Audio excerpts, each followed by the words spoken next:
Hello folks, I hope that you're having just a great and happy day today. Today I'm going to take a look at the fourth book and my second favorite book in this series, The Hitchhiker's Guide to the Galaxy by Douglas Adams, the popular writer for a lot of different things, including Doctor Who, who's actually the script editor for Doctor Who for a year. He starts out by writing The Hitchhiker's Guide to the Galaxy in 1979, which was a huge hit.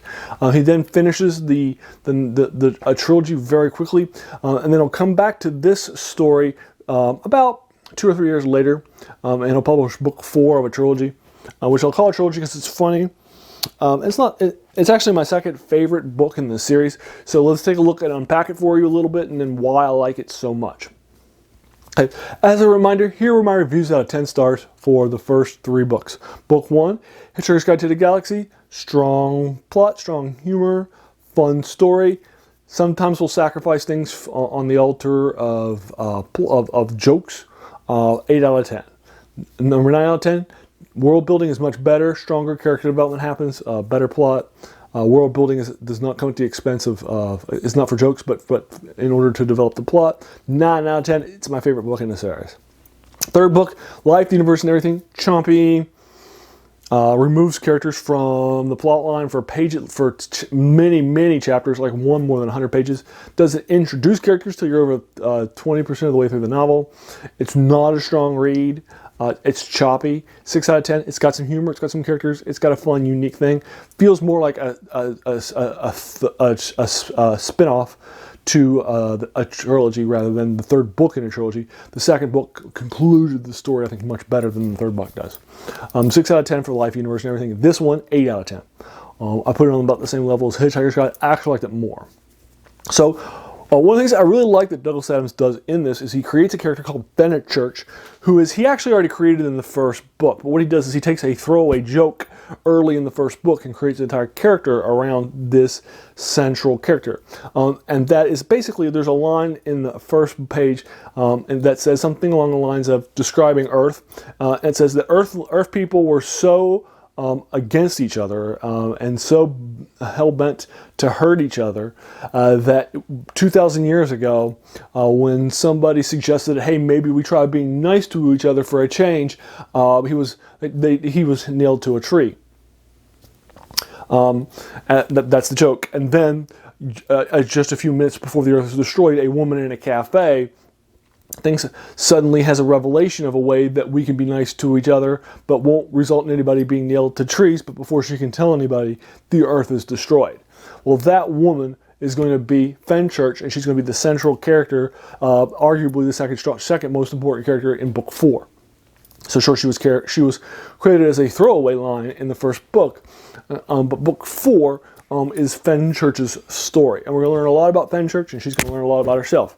The central sort of conflict in this book is that Earth, which was destroyed in book 1, is now back in space. And things have changed. Arthur Dent comes back to it. Ford Prefect will come back to it. It will have a section in the Hitchhiker's Guide to the Galaxy that Ford Prefect wrote that is back into it. The central conflict then is Arthur Dent returning to the planet that he once believed was destroyed and being happy that it's now back again. Since he had been sort of a pilgrim wandering from place to place to place, but now he's able to put down roots in Earth again. And he's actually now grown as a person. The personal development that doesn't happen as much as it should have in the first 3 books of the series happens a lot more for our main character. Arthur's downright likable in this novel, whereas before he just was not a likable character at all. He would always say what to things. I don't know the things. He was very difficult at accepting of anything that came across his path. It's almost a meme by the time you get to the end of book 1, because near the end of the book 1, one of the aliens that Arthur Dent encounters, named Zaphod Beeblebrox, will make a joke that if you were to replace Arthur Dent with a robot that just said what and I don't know, you wouldn't be able to tell the difference. And to which he says what, because that's who he is as a central character. But now he's developed. He's teaching Fenchurch, showing her things. He has developed as a character. Also, this book is a romance between Arthur Dent and Fenchurch, and it's a great romance. It's written incredibly well. Fenchurch as a character is written a lot better than Trillian or Ford Prefect or even Arthur Dent. I think she's just as strong a character as Zaphod Beeblebrox or Marvin the Paranoid Android I think she's just as strong a character as some of my favorite characters in the previous books. He does a lot of work with bringing her out and fleshing her out. And I also enjoy the end of this book too. No spoilers, because I don't want to have spoilers in my things. But I think the ending to this novel is the best ending to any of the 5. Although 2 had a pretty strong ending too. But this ending is even better than 2.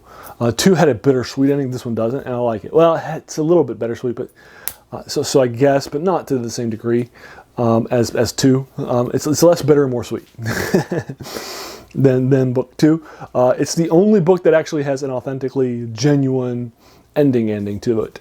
And if you were to end the series here, you would be ending it on a high note. It's an incredibly strong read. I could not recommend it more. It's my second favorite story in the series of 5, in the trilogy of 5. For you.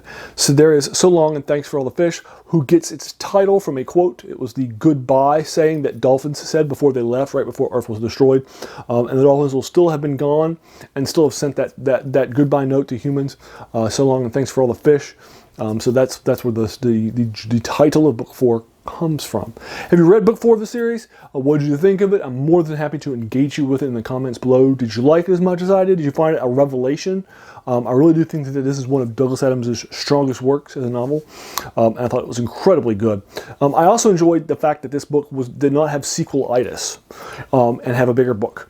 A lot of series will have bigger, the longer you go into the series, the bigger the books will become. Robert Jordan's Wheel of Time, J.K. Rowling's Harry Potter, Isaac Asimov's Foundations, right, and so forth. This is actually the shortest book in the series.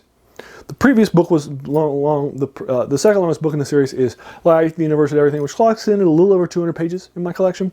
But this is like 150, 158, something like that. It's a very small svelte number. It's actually the shortest book in the series. I enjoy that. It doesn't need to be longer. He doesn't add space to it. He keeps it a strong.